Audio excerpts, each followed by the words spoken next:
Hey, hello Mr. C. I'm making this small video.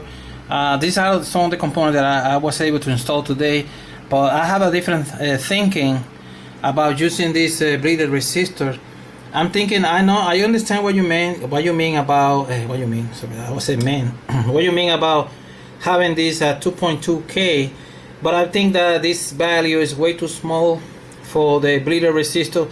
It's going to have 60 volt DC from the positive and negative rail.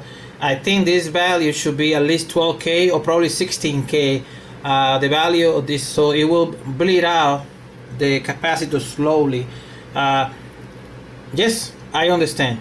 We will discharge this capacitor really fast, but I think that the resistor, it might be suffering from heat. It's going to be hot all the time because this is a really low value. These are the ones that I purchased. These are really good quality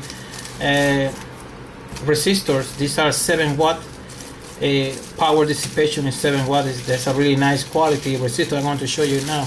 I am recording this video on the cheap camera because the other one takes forever for me to use handbrake to make the file smaller so I can upload it to YouTube. So I'm going to use this camera instead. So I'm going to show you. So these are the good quality. These are good quality resistors, as you can see. These are the ones that I wanted to use here, but the value, I think the value should be higher. I think it should be 12K to 16K, because we don't want this resistor to be hot all the time. They are really close to, as you can see, they are really close to the capacitors.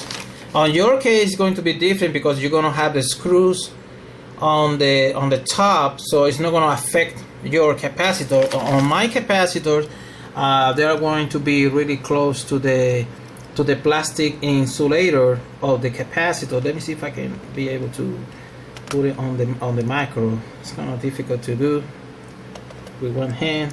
So you can see, let me see, it's kind of dark. So you can see the resistor is pretty far away from the capacitor, but the heat of the resistor is going to be developed. It's going to generate heat right there, and it's going to affect the plastic insulation of this capacitor. I mean, in your case, if you want to use the 2.2K, go ahead for it, but I think I should use a lower value, sorry about that, higher value of resistor. I'm thinking about lower, because this is 2.2K.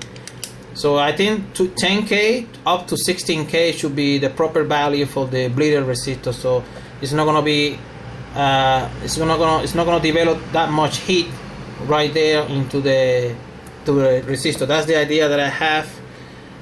Maybe I'm wrong, but that's the common sense that I have. That have a higher resistance there instead of have a lower resistance. It's going to dissipate more heat. And I have this capacitor in this configuration. I think on your configuration is going to be different. Like I mentioned, the screws, they are going to but they are going to be on the top of this macro, so it's not going to be affected by the heat of the resistor. That's it. Oh yeah, so far so good. I started to put it together. Everything is fixed really nicely. You can see the 3mm resistors. We got the LED, the 1/4 watt resistor. This one fits really nice. The trim pod, the jumper configuration that we have here. I just gotta install other components to the PCB to complete the thing. So I already installed these, so everything match really well. I have one idea before I stop the video. I was thinking that I'm gonna get me some probably spacers or washers and a screw with a nut. I'm gonna put the washers at the bottom of the bridge rectifier, and then I use a screw to attach it. So I will secure this with the screw and the nut, so it's gonna compress to the washer, so that will keep this steady. So in that way I be able to solder the bridge rectifier to the PCB, and everything will be even. I'm gonna do it tomorrow because I already spent a few hours putting together. I mean, it doesn't look like it's much, but looking at the parts and stuff like that, cutting the wire, making sure that the component is the right value. It takes time for me to make sure that everything is the correct component, so I don't want to install something that is not the right component. Alright, that's it. I'm just gonna start the video. I'm gonna upload it right now.